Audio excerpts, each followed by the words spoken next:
শাহবাগী বলতে কি আপনি শুধুই বড় টিপ, নাকে নথ পরা বোঝেন? তাহলে আপনি ভুল জানেন।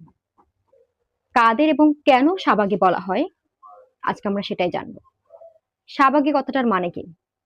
আজকের বাংলাদেশে শাহবাগী শব্দটা বহুল ব্যবহৃত। প্রায় সবাই কোনো না কোনোভাবে এই শব্দটা ব্যবহার করে। কেবলমাত্র অল্প কয়েকজন সচেতনভাবে সেটা এড়িয়ে চলে। কিন্তু আসলে এর মানেটা কি? মজার ব্যাপার হলো, যারা এই ট্যাগটা ব্যবহার করে তাদের অনেকেই জানে না এর ভেতরে আসলে কি অর্থ লুকিয়ে আছে। এই শব্দটার জন্ম ২০১৩ সালে। তখন এক কুখ্যাত রাজাকার, যে ৭১ সালে পাকিস্তানি গণহত্যার যে সহযোগী ছিল, তাকে দেওয়া হয় যাবজ্জীবন কারাদণ্ড। এই রাজাকাররা ছিল গণহত্যা, ধর্ষণ, হত্যাযজ্ঞ আর অমানবিক অপরাধের দায়ে জড়িত।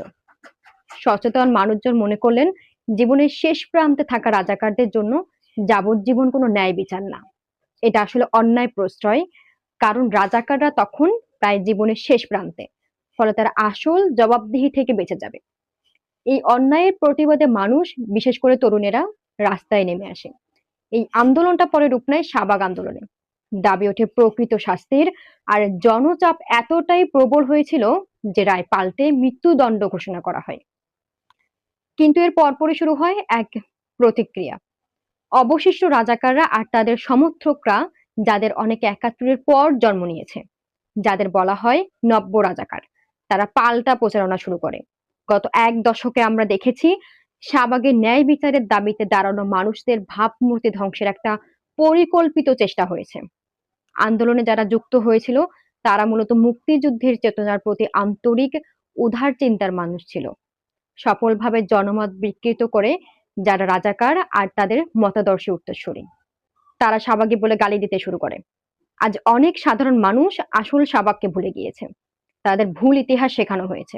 অনেকে ভাবে শাহবাগ হচ্ছে কেবল অতি কিছু লিবারেল মানুষদের মিলন মেলা, বিশেষ করে বড় কালো টিপ পরা কয়েকজন নারী, যারা নাকি ধর্মীয় বা ঐতিহ্যবাহী মূল্যবোধের বিরুদ্ধে স্লোগান দিচ্ছে। এই বিকৃত গল্পটা এতটাই ছড়িয়ে গেছে যে শাহবাগের আসল সত্তা প্রায় হারিয়ে গেছে। কিন্তু সত্যটা ভিন্ন। প্রকৃত অর্থে শাহবাগ আন্দোলন কোনো ধর্মবিরোধী বা ধর্মবিদ্বেষী ষড়যন্ত্র ছিল না, কিংবা কোনো অতি লিবারেল কোনো প্ল্যানও না।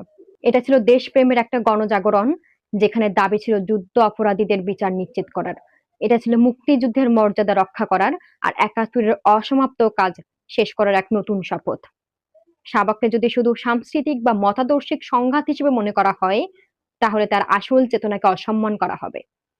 মানুষকে মনে করিয়ে দিতে হবে যে শাহবাগ ছিল ন্যায় বিচারের আন্দোলন, দেশপ্রেমের